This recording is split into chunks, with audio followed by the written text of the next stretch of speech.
کل نفس ذائقۃ الموت، ہر ایک کو موت آنی ہے، ہر ایک نے دنیا سے جانا ہے، جس نے سانس لیا وہ اس دنیا سے جائے گا۔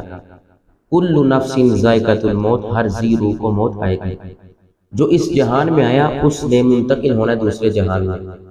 موت اس چیز کا نام ہے کہ اس جہان کو چھوڑ کر اس جہان میں عمل کر کے، اس جہان میں نیکیاں کر کے اگلے جہان کی طرف منتقل ہو جانا، اسی کو موت اور ایصال بھی کہا جاتا ہے اور وصال بھی کہا جاتا ہے۔ ہر ایک پر موت آنی ہے۔ اگر کوئی گناہ گار ہے تو اس نے بھی دنیا سے جانا ہے، اگر کوئی رب کا برگزیدہ بندہ ہے تو یقیناً اس نے بھی دنیا سے جانا ہے۔ تو کچھ ہستیاں ایسی ہوتی ہیں، کچھ اللہ کے برگزیدہ بندے ایسے ہوتے ہیں جن کو احوال زندگی کا بھی علم ہوتا ہے اور مرنے کے بعد کا بھی علم ہو جاتا ہے۔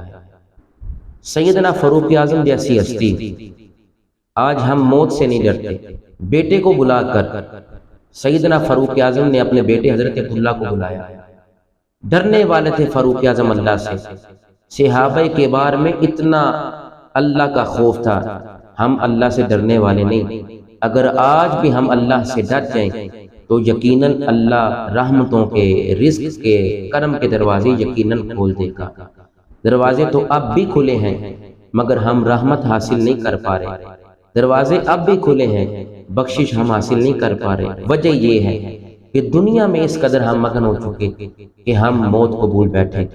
آپ کے وصال کا وقت جب قریب آیا تو اپنے بیٹے عبداللہ کو بلا کر فرمایا، اپنے بیٹے سے فرمانے لگے اپنے گھٹنوں کو میری کمر کے ساتھ لگا لینا، پیشانی پر ایک ہاتھ رکھنا اور ایک ہاتھ میری داڑھی کے نیچے رکھ لینا، اور فرمایا سادہ سا کفن دے دینا، کیونکہ اگر اللہ کے ہاں معاملہ اچھا ہوا تو اس سے بہتر کفن مجھے مل جائے گا۔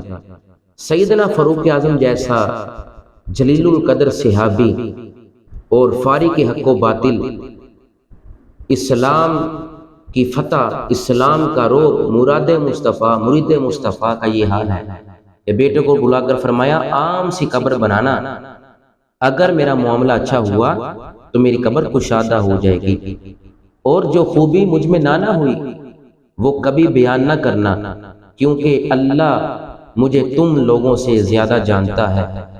ہاں اگر خیر والا معاملہ ہوا تو مجھے اللہ بہتر قبر بھی عطا فرمائے گا، بہتر لباس بھی عطا فرما دے گا قبر کا۔ اگر اس کی طرف سے خیر والا معاملہ نہ ہوا تو اس شر کو، یعنی کہ میرے اس جنازے کو اپنے کندھوں سے جلدی جلدی اتار دینا۔ فارق حق و باطل کہہ رہے ہیں مراد رسول، مرید رسول کا یہ حال ہے۔ آپ اتنا اللہ سے ڈرنے والے تھے کہ قبروں پر جا کر زارو قطار ہوتے تھے۔ فرمایا بیٹے سادہ سا کفن دینا، ہر ایک نے دنیا سے جانا ہے، دعا کرو کہ اللہ ایسی موت عطا فرمائے کہ غلام مصطفیٰ ہم ہیں تو ہمیں غلامی مصطفیٰ میں بھی اللہ موت عطا فرمائے۔ آج نعرہ تو ہمارا یہ ہے کہ غلامی رسول میں موت بھی قبول ہے، مگر جب بندہ غلامی رسول میں آ جاتا ہے وہ موت بھی اس کی حیات بن جاتی ہے۔ غلامی رسول در حقیقت ایک مسلمان کی حیات ہے۔ اگر اس دائرے میں اس غلامی کا پٹا بندہ اپنے گلے میں ڈال دے، اللہ اس جہان کی بھی بندے کو کامیابی عطا فرما دیتا ہے، اگلے جہان کی بھی کامیابی عطا فرما دیتا ہے۔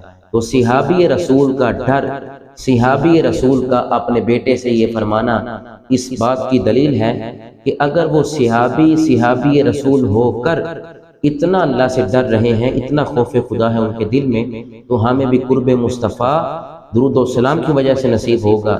جب ہم قرب مصطفیٰ میں چلے جائیں گے تو خوف الہی نصیب ہوگا۔ اللہ ہمیں حقیقی خوف اور ذکر والی ہمیں زبان عطا فرمائے۔